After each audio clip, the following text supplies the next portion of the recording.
जय हिंद दोस्तों, नमस्कार। पहले यूक्रेन रशिया वार और अब इजराइल ईरान के बीच युद्ध।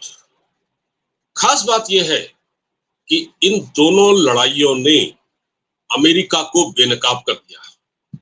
अमेरिका का असली चेहरा दुनिया के सामने आ गया। अमेरिका में चाहे डोनाल्ड ट्रंप सत्ता में हो या जो बाइडेन, या अगर दूसरे शब्दों में कहें कि अगर अमेरिका में चाहे रिपब्लिकन सत्ता में हो या डेमोक्रेट, वहां की सत्ता का चरित्र नहीं बदलता। अमेरिका जिस प्रकार दूसरे देशों को धमकाता है और जिस प्रकार डेमोक्रेसी का जहाज लेकर दूसरे देशों में पहुंचता है और उनको तबाह करता है, वो किसी से छिपा नहीं है। नमस्कार, मैं हूं टीपी पांडे और आप देख रहे हैं मेरा चैनल टीपी एक्सप्रेस न्यूज। आगे बढ़ने से पहले आपसे गुजारिश है कि चैनल पर अगर आप नए हैं तो इसको सब्सक्राइब कर लीजिए, वीडियो को लाइक और शेयर करना बिल्कुल मत भूलिएगा। तो दोस्तों, इस वीडियो में मैं आपको अमेरिका की असलियत बताऊंगा। अमेरिका के एक विदेश मंत्री हुआ करते थे, हेनरी किसिंजर। उन्होंने एक बार फरमाया था कि अमेरिका से दोस्ती खतरनाक है और दुश्मनी उससे भी ज्यादा घातक। आज इतने साल बाद, लगभग आधी सदी बाद, क्योंकि ये जो उन्होंने कहा था कि अमेरिका से दोस्ती खतरनाक है और दुश्मनी घातक, उन्होंने ये बातें वियतनाम के संदर्भ में की थी। लेकिन इतने सालों बाद ये बात एक बार फिर से सच साबित हो रही है। इसके भुक्तभोगी देश लगभग सारे ही देश हैं। जिसने अमेरिका से दोस्ती की, उसको अमेरिका ने बर्बाद कर दिया। अगर मैं मिसाल के तौर पर लूं तो इराक, ईरान भी। ईरान, अब आप कहेंगे ईरान अमेरिका का दोस्त कैसे हो सकता है? ऐसा नहीं है। 1957 में जब शाह ईरान का शासन था तो उस वक्त अमेरिका का इन्फ्लुएंस ईरान में बहुत था और उस वक्त ईरान परमाणु हथियार हासिल करने की कोशिश कर रहा था। अमेरिका और ईरान दोनों बहुत अच्छे दोस्त थे। उस वक्त अमेरिका ने ईरान को परमाणु संयंत्र दिए, यूरेनियम भी दिया परमाणु बम बनाने के लिए। वो तो अलग बात है कि उसके बाद वहां पर एक क्रांति हुई, जिसके बाद खोमेनी, अयातुल्ला खोमेनी, जो इराक में कहीं छुपे हुए थे, वो बाहर आए। फिर वो ईरान में घुसे और वहां उन्होंने शाह रजा पहलवी का तख्ता पलट दिया, जिनको अमेरिका ने ही वहां बिठाया था। और उसके बाद शाह ईरान को वहां से भागना पड़ा अमेरिका, कैंसर की बीमारी के इलाज के बहाने। अमेरिका की दोस्ती थी ईरान के साथ, लेकिन ईरान को आज जो देखना पड़ रहा है वो अमेरिका के कारण। मैं आज इस वीडियो में आपको सिर्फ यही बताने जा रहा हूं कि जिस जिस देश ने अमेरिका से दोस्ती की, उसको बुरे दिन देखने पड़े और उसका अंजाम बहुत खराब हुआ। अमेरिका में अमेरिका के एक पिट्ठू हुआ करते थे, कर्नल गद्दाफी, जो कि लीबिया के शासक थे, तानाशाह थे। उनकी भी अमेरिका से बड़ी पड़ती थी, लेकिन उनको किस तरह रोड पर दौड़ा दौड़ा कर मारा गया, उनकी किस तरह से हत्या की गई, ये किसी से ढका छिपा नहीं। तो ईरान में अमेरिका घुसा, उसे बर्बाद कर दिया। इराक में अमेरिका घुसा, उसे बर्बाद कर दिया। लीबिया में वो घुसा, उसे बर्बाद कर दिया। अफगानिस्तान को कब्रिस्तान बना दिया।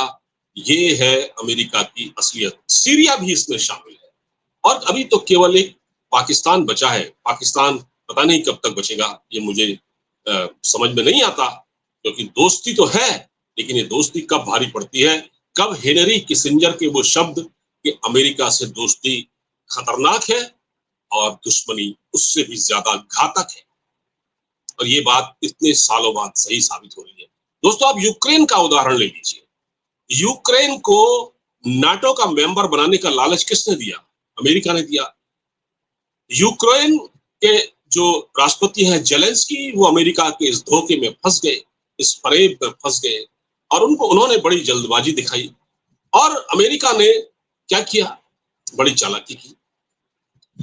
अमेरिका ने यूक्रेन के रासायनिक हथियार जमा करवा लिए, कहा कि आप इसका इस्तेमाल नहीं कर सकते। उसने ये हथियार रूस को सौंप दिए और आज यूक्रेन भुगत रहा है। यूक्रेन पर जो मार पड़ी है उसमें अमेरिका ने पहले तो मदद की, लेकिन उसके बाद आपको पता है कि किस तरह से अमेरिका के राष्ट्रपति डोनाल्ड ट्रंप ने अब उपराष्ट्रपति जेडी वेंस की मौजूदगी में जेलेंस्की को व्हाइट हाउस में बुलाकर किस प्रकार जलील किया, किस प्रकार डांटा और कहा कि आप युद्ध विराम कीजिए, आप समझौता कीजिए। लुट पिट चुके जेलेंस्की सिर्फ देखते रह गए अमेरिका के राष्ट्रपति का ये चेहरा और उनसे शांति समझौते पर दबाव डालने के लिए, शांति समझौता करने के लिए दबाव डालने लगे। अमेरिका ने ऐसा ऐसा किया है। भारत और चाइना, अब देखिए भारत तो एक बहुत बड़ा देश है, भारत एक लोकतांत्रिक देश है। आपने देखा कि पहलगाम में पाकिस्तान ने हमला किया, पाकिस्तान के आतंकवादियों ने हमारे 26 टूरिस्टों को मार दिया और उसमें भी आपने देखा होगा कि अमेरिका की तरफ से कोई ऐसा स्टेटमेंट नहीं आया। अमेरिका ने पाकिस्तान का ही साथ दिया है, बस एक कंडेमनेशन की, और उसके बाद आपने देखा कि किस प्रकार उसने अभी आसिम मुनीर को व्हाइट हाउस में बुलाकर लंच कराया डोनाल्ड ट्रंप ने, लेकिन यहाँ तो आसिम मुनीर ने ही ट्रंप को धोखा दे दिया।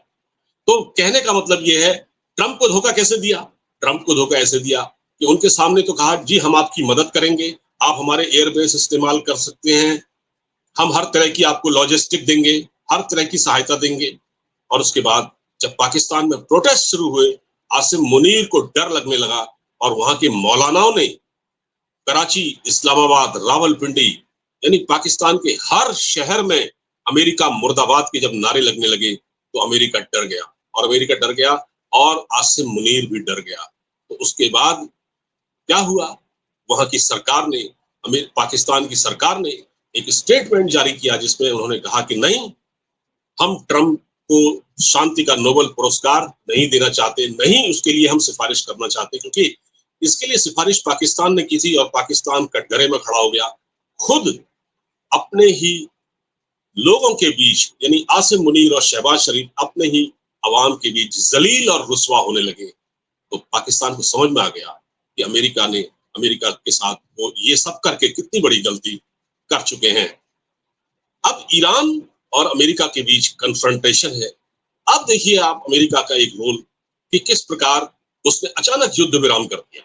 इजराइल और ईरान के बीच उसने अचानक युद्ध विराम का ऐलान कर दिया।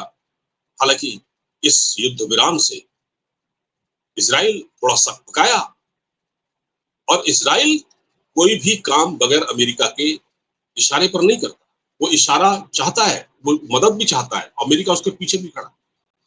लेकिन अमेरिका ने ईरान पर तबाही जो फेरी अपने B-2 बम वर्षकों से, जिस प्रकार उसके परमाणु संयंत्रों पर उसने अटैक किया, उसके बाद क्या लगा अमेरिका को, क्या ईरान में उसका मिशन पूरा हो गया है? लेकिन अभी तक तो ये कहा जाता है कि ईरान ने कम से कम 30% यूरेनियम कहीं छिपा रखा है और वो परमाणु कार्यक्रम अपना जारी रखेगा। परमाणु कार्यक्रम से ईरान पीछे नहीं हटेगा। क्या ट्रंप को अब ये लगने लगा है कि जो वो कह के आए थे वो अब हो नहीं पा रहा? वो तो कह रहे थे कि मैं आऊंगा सत्ता में तो मैं यूक्रेन रशिया वार खत्म करा दूंगा। क्या वो हो गया? वो मिडिल ईस्ट का टेंशन खत्म करा पाए? नहीं करा पाए। उन्होंने तो भारत से भी पंगा ले लिया, भारत से भी उन्होंने पंगा ले लिया।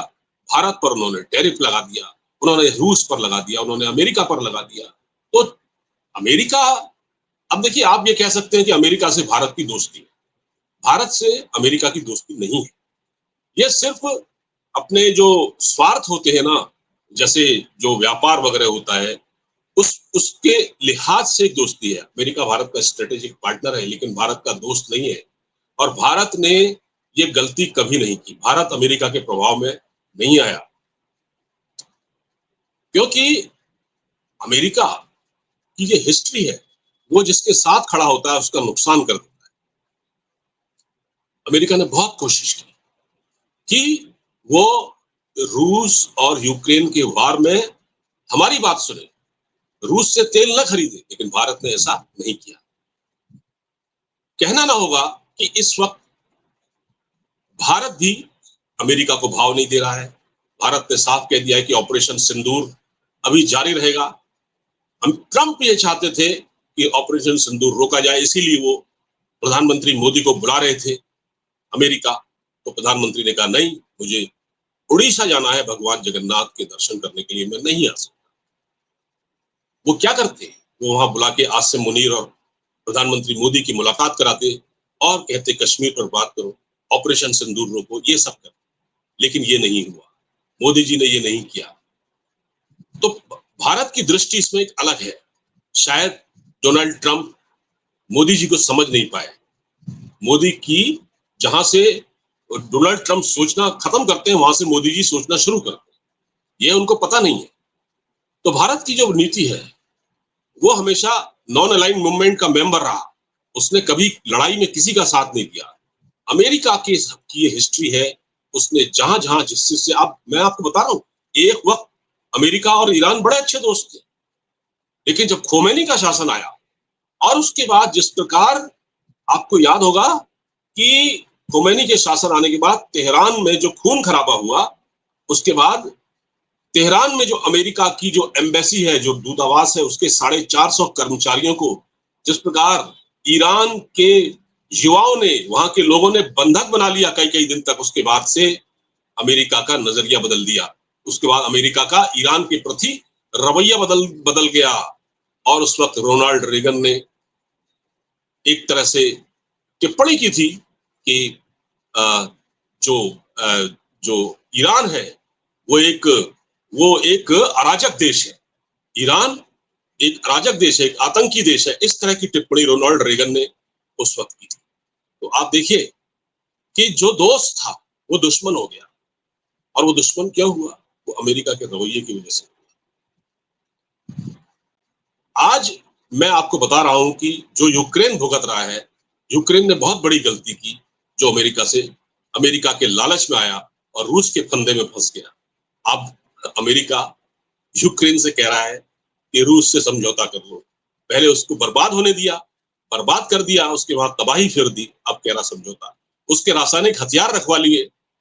और मैं बता रहा हूं आपको, अगर आज यूक्रेन के पास रासायनिक हथियार होते तो शायद अमेरिका रूस पार नहीं पाता, रूस की इतनी हिम्मत नहीं पड़ती। लेकिन अमेरिका ने उसको धोखा दिया। तो धोखा देना अमेरिका के कल्चर में है। ये अमेरिका का एक शगल है, धोखा देना और अपनी बात मनवाना, हर तरह से अपनी बात मनवाना।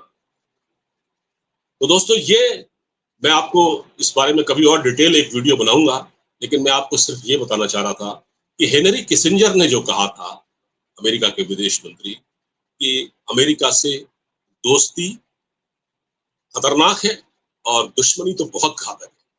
तो जिन जिन देशों ने अमेरिका से दोस्ती की, उसको अमेरिका ने कहीं का नहीं छोड़ा। हाँ, पाकिस्तान से भी कोई ऐसा रिलेशन नहीं है, लेकिन पाकिस्तान के जो आज हालात हैं वो अमेरिका की वजह से है। क्योंकि पाकिस्तान में जितनी सत्ता आई, जितने सरकारें आई, उनका तख्ता पलट हुआ। जब जब सैन्य तख्ता पलट हुआ, जब जब वहां पर सरकारों को अपदस्त किया गया, उसके पीछे कहीं ना कहीं अमेरिका है। इमरान खान जब सत्ता में थे, उनकी सत्ता को भी अमेरिका ने ही पलटा। और वो लास्ट तक कहते रहे, क्योंकि इमरान खान ने कहा था कि मैं अमेरिका को अड्डे नहीं देने दूंगा। एब्सोल्युटली नॉट, एब्सोल्युटली नॉट, उन्होंने कहा था एक अमेरिकन पत्रकार से। वो उन पर भारी पड़ गया। तो दोस्तों, फिलहाल ये वीडियो आपको कैसा लगा? अगर अच्छा लगा हो तो उसको शेयर कीजिएगा, चैनल को सब्सक्राइब कीजिएगा। नमस्कार, जय हिंद।